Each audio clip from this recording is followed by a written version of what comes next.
ఎన్నో పోషక విలువలు ఉన్న ములగ చెట్టు పెంచడం చాలా ఈజీ అండి. ఇదిగోండి, ఇది చిగుర్లు చిన్నప్పుడు తీసిన వీడియో. తర్వాత ఇప్పుడు కొంచెం ఆ చిగుర్లు పెరిగి పెద్ద అయినాయి, కొంచెం పెరిగాయండి. అయితే 4 ముక్కలు చేసి పెట్టాను కదా, ఈ 4 ముక్కలు 4 చిగుర్లు వచ్చినాయండి.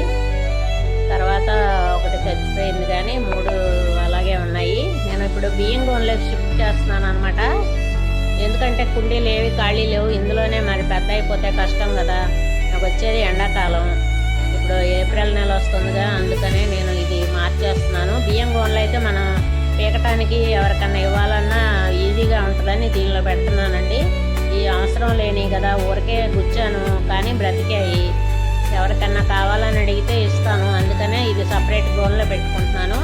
అదే మనకి స్టాండర్డ్గా కావాలంటే ఒక బకెట్లోనో లేకపోతే టబ్లోనో పెట్టేదాన్ని.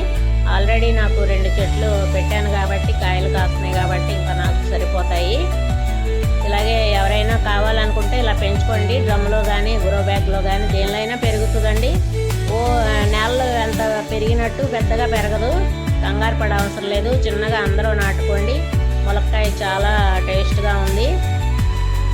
ఓకే, ఛానల్ చూస్తున్న వారు లైక్ చేయండి, షేర్ చేయండి. కొత్తగా ఎవరైనా చూస్తే ప్లీజ్ సబ్స్క్రైబ్. నేలలో పెరిగినంత పెద్దగా పెరగవండి, కంగారు పడక్కర్లేదు. చెట్టు బరువైపోతుందని తగినంత వరకే, మనం పెట్టిన కుండీ వరకే పెరుగుతుంది, కానీ ఇంకంతకు మించి పెరగదు. Okay, bye.